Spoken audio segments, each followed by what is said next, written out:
Okay, could you introduce yourself again, please? My name is Lebohang Nteko. I used to play football, so the other name that I think you are familiar with is Black Cat. That was my football name. You played for Magenta, I believe. Yes, I played for Magenta since 1968. I was fresh from school then, and then I played football for Magenta. And in 1971, I think for the first time, you'll correct me if I'm wrong, Magenta won the Lesotho Football League Championship. In 1971, Magenta swept all the trophies and all the championships in the country. You name them, they were all in Malizo. That's where Magenta comes from. We had won all the trophies, including championship. And that qualified you for the preliminary or first round of the Africa Cup of Champions Clubs for the next season, 1972. 1972, yes. And you were drawn against this, the Zambian champions, Kabwe Warriors. Yes.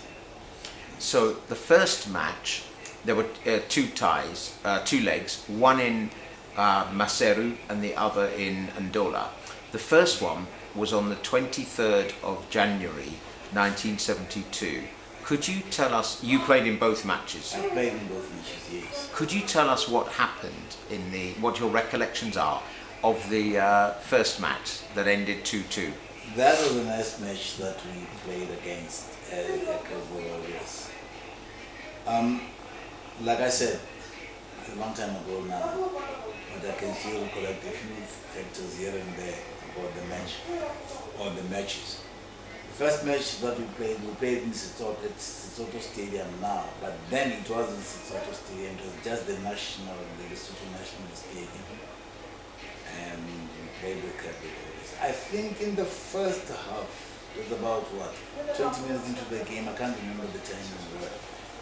We scored a goal. And then Zambia came back and they scored a goal.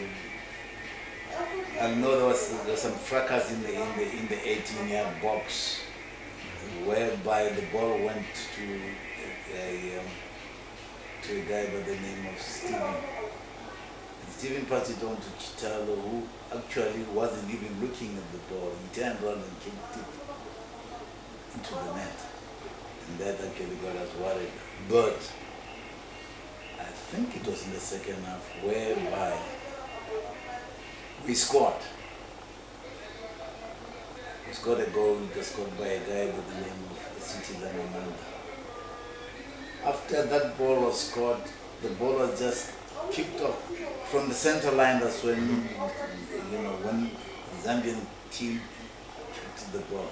I think it rolled something like about 5 meters, and Chitalu was on the ball. He hit a squasher, which was a pile drive. And when just when I came to it was when he passed the man at the back line, my number 5, and I tried to dive for it. It was that next to my glove, I knew it was in the net. And then that was 2-2. But then we started, we played, we were at home, and we had the home ground. We had the home background, and we played as much as we could, thinking we might even score. And the third goal was so that we couldn't until the match ended, and then we had to go back to them. So it ended 2-2. That's your first exposure to Godfrey Chitalu? That was my first exposure to Godfrey Chitalu. I didn't even know him. I only knew him of the pile drive that he pushed past into the net. That was a long distance shot. For the fiber. And at that speed, I think the ball was going at about 120 kilometers an hour. When I looked at the ball, when I saw the ball and tried to dive for it, I was half a second late because I nearly punched it, but it brushed my valve. How good a player was he, now that you've seen him for the first time? Having seen him for the first time, I was worried. He got me worried that he was a striker. I didn't actually see much. I didn't actually see much of his action, because I mean the Zambian team was actually getting at us. That was in the second half, and everybody was trying their luck at the goal. I think Chitalu tried twice thereafter, because I remember that one that I fisted over the pole and got a corner. They got a corner, and then our guy saved it. My back line pushed it out. That's how I can remember that first match that we played in Lesotho. So you've now you've played them, you've drawn 2-2. How confident are you that you can go to Zambia and get a result and go through to the next stage? For the time that, I mean, we could say they were vulnerable, we could score. So if we can score them and can score us, it means then there's play to take it. We thought we would go and play that game. Yes. And we were confident, training hard. And our guys haven't seen Godfrey. There was one man that we actually said, you must actually go and make sure you don't give that guy a chance to score. Who was the player told to mark him out of the game? That was a guy by the name of, they called him the British Empire. That was Khoso Mujahi. His late name.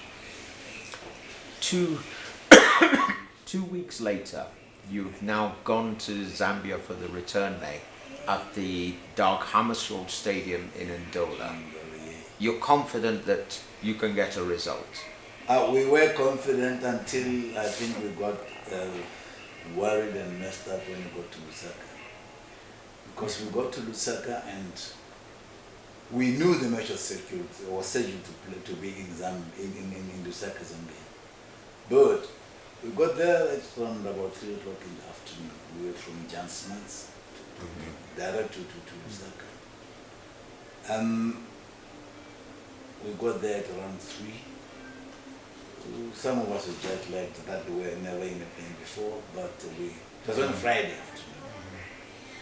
So we hung around the airport until late at night. When I say late at night, it was around about 8 in the evening. When we were told that the match was rescheduled now to be held up in Ndola, which was to the north of Zambia. And it was the time of the night. Ndola, I think, if I remember, is about 220 miles from Lusaka. Okay. Around that. So we flew over to Ndola that night and got there very late. The food didn't go well with me, I think, but I didn't worry about that. It was only the following day on Saturday when the guys started complaining about the food. You know, carpenter, we ate carpenter and guys were complaining about that.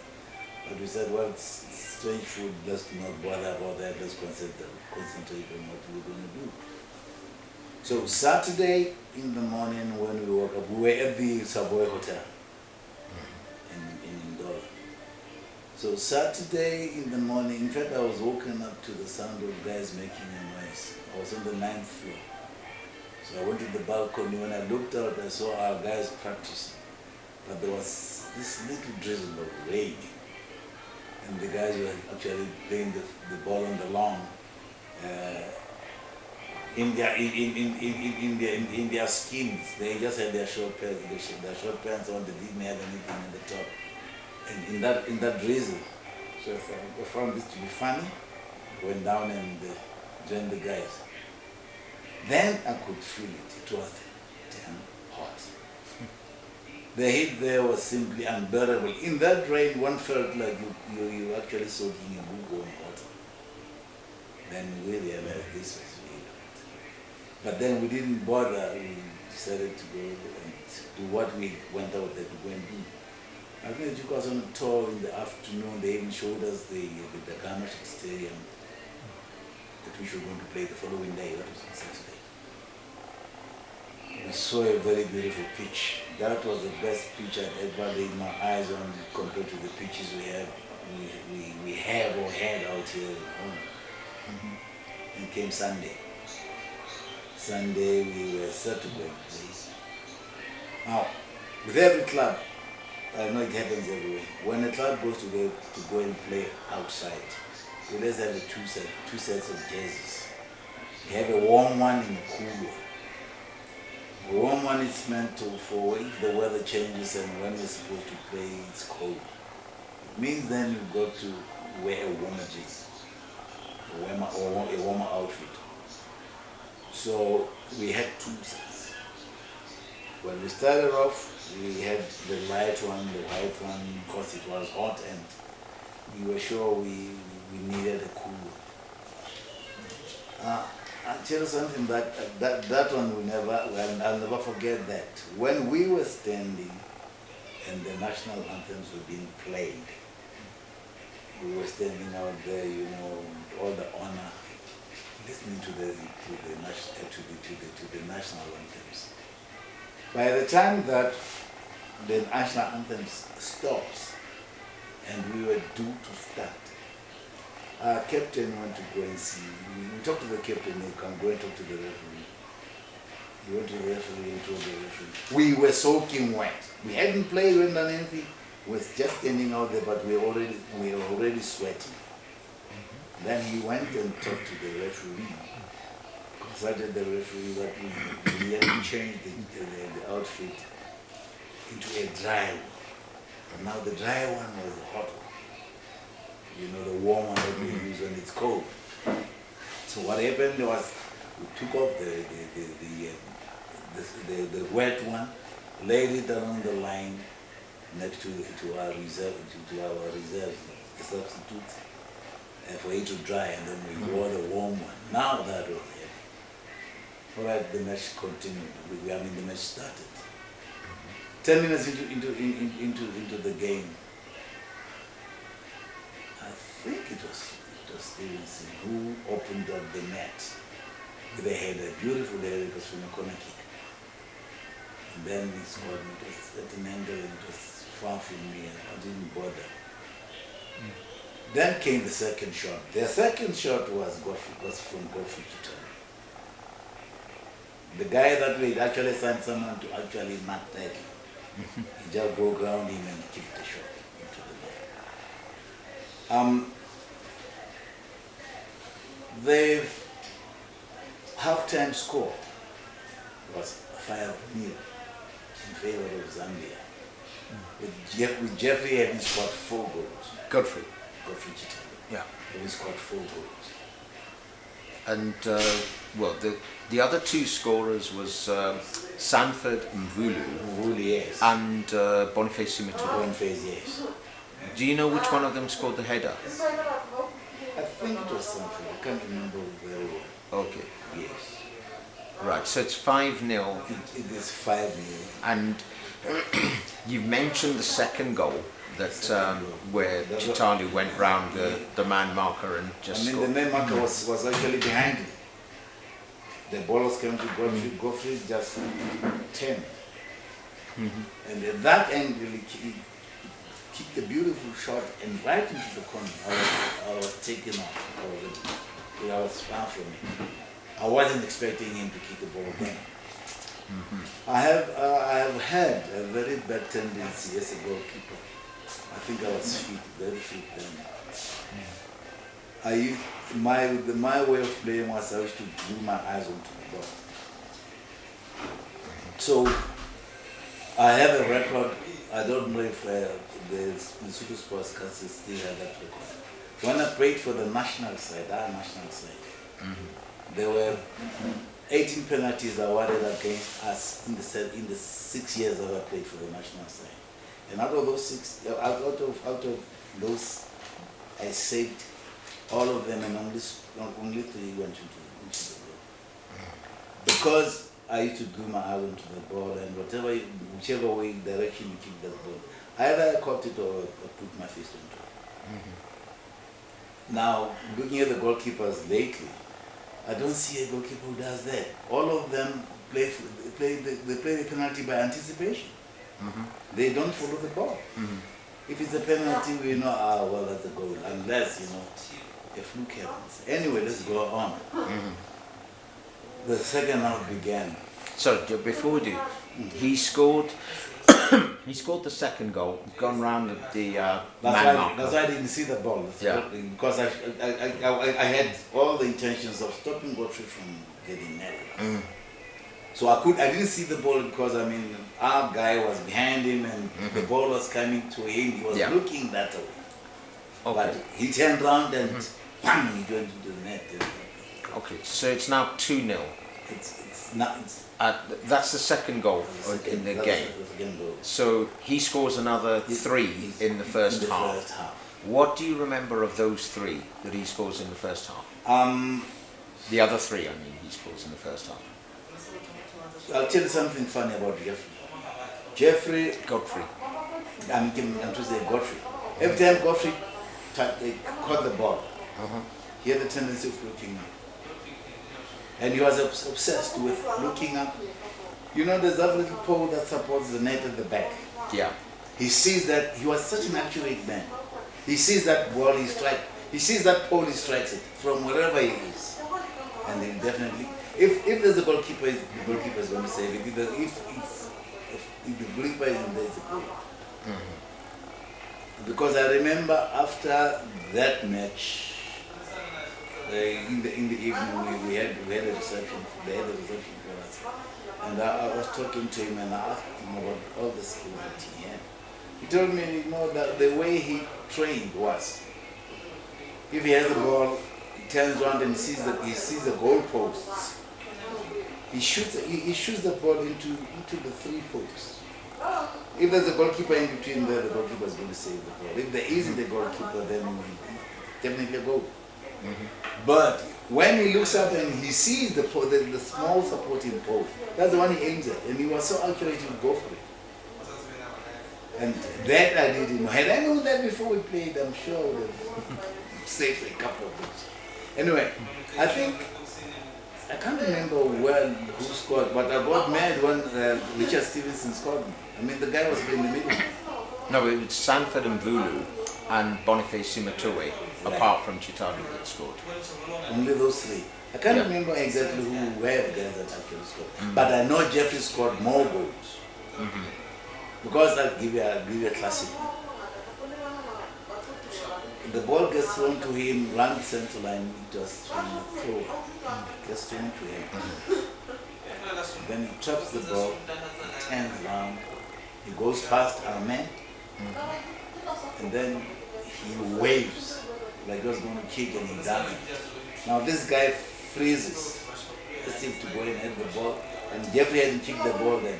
After the guy froze, Jeffrey hit the ball. It went past this guy and I saw it coming. I could see the ball coming, and it was exactly, to my chest. I could easily catch it. But I'll tell you, the speed at which that ball was traveling, my hands were simply too heavy to catch that ball before it. So all I did was I closed my eyes and I put up my forehead. It hit me on my forehead and it got back as such a hell of a shot. And I felt it to me. Because I remember the comment after the match, one of the guys that played the red line by the name of Temple. He said to me, "Helping it up today, even our goalkeeper used his head today." And the boy didn't know that actually that ball hit me. I wasn't actually pushing it. It was not a header. But I think at the end of the match, Godfrey scored about 6 goals. 7. Yeah. And he was a madman around there. And in fact, he was. Let me put it this way: he dominated the match. He dominated the match, and in fact, his teammates actually played him to destroy us, and he did. So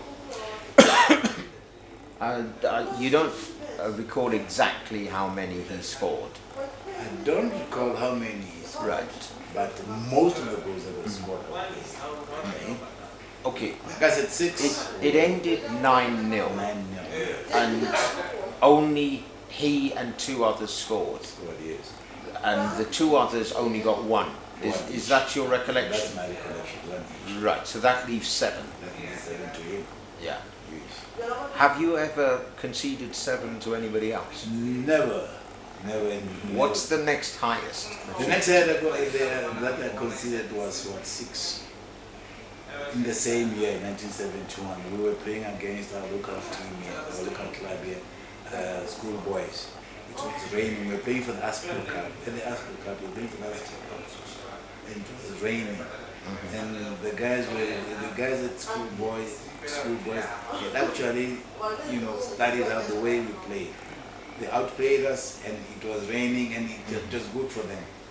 There's this thing, when the ball hits the wet turf, it changes its speed. It goes faster. And I had never experienced before. I'm talking about 1971 when we played against school boys. They were playing they were playing the Aspro Cup, which we won at the end of the day. We won the cup. So that was the highest I considered. Here at home.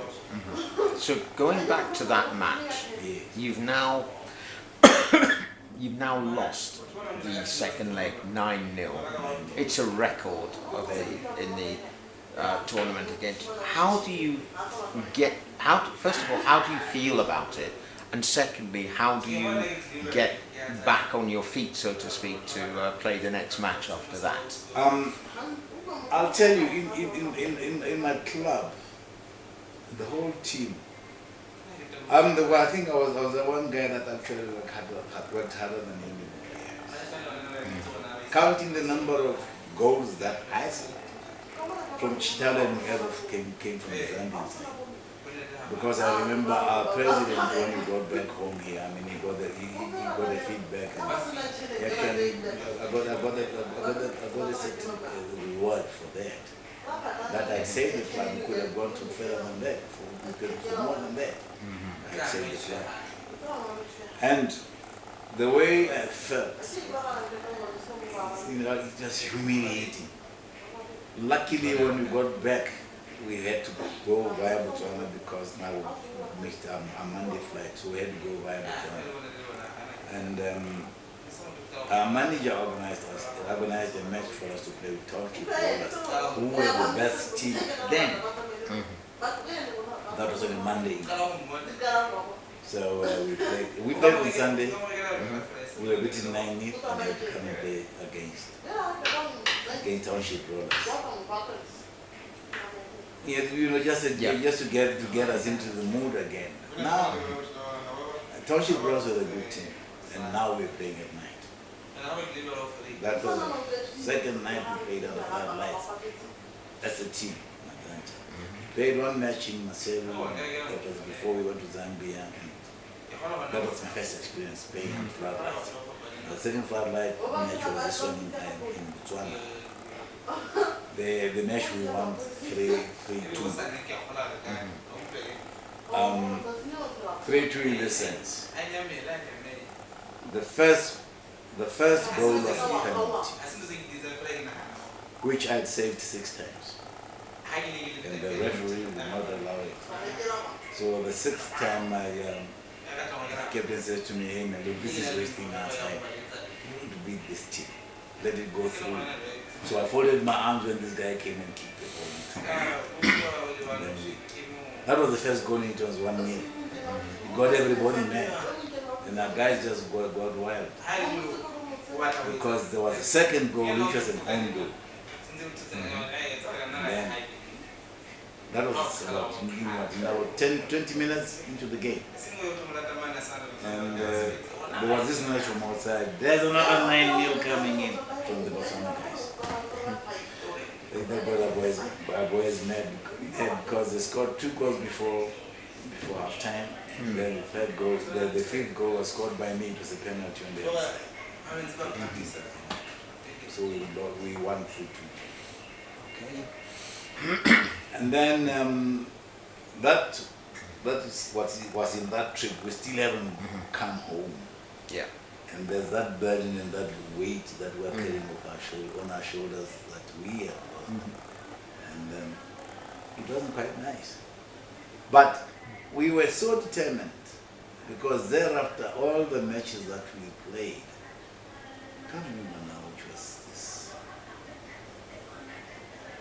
The first two matches that we played, one was against Bantu from Philippines, and we beat them 2-1. It was so easy to score me because there were those few goals and things like that. But balls that I actually was prepared to, no one else can score. Then that's the record I have. I was giving a record that I have. You see, in goalkeeping, I did this because I was reading Ron Springer. He was playing for Stoke City. So I used to read a lot about him. And then he used to write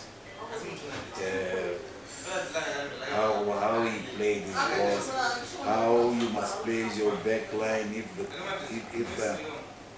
say for instance it's corner, it's on the right hand side, how you place your guys, where as a goalkeeper you should and which place you must shoot. It's from if it's from the left to left. From a set piece, you know. Now, like I said, gluing was my thing.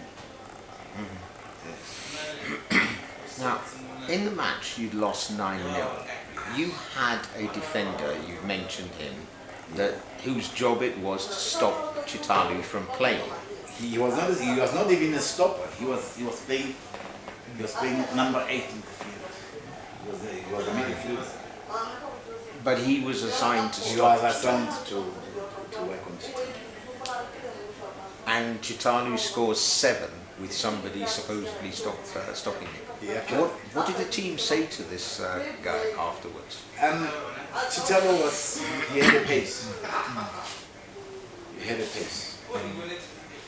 He caught his ball, he looked around, he passed his ball, and the way he would run around, I mean, that confused everybody because, like our boy that played number 8, if you lost him then when he was with the ball and he passed it on and then he kicked, you find they are mixed up. It's him and the guy playing number 4 mixed up.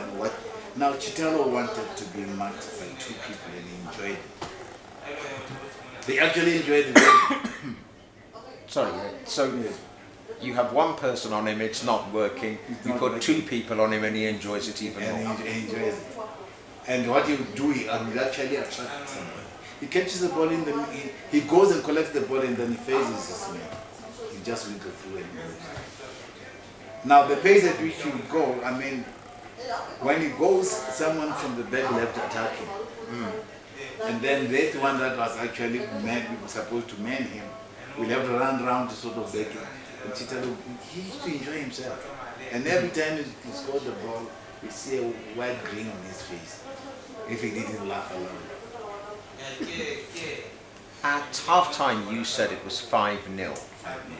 The half-time team talk, surely the coach was saying, this isn't working, and he changes it round. Let me tell you, we were also mixed up. Some of our guys were complaining about the heat. We had this heavy jersey one. So at halftime, after the team talk, we didn't even go into the chambers. We were in the field. I can't remember what we were in the field. We had to get the captain to go and talk to the referee again. We had to change back to the white jersey.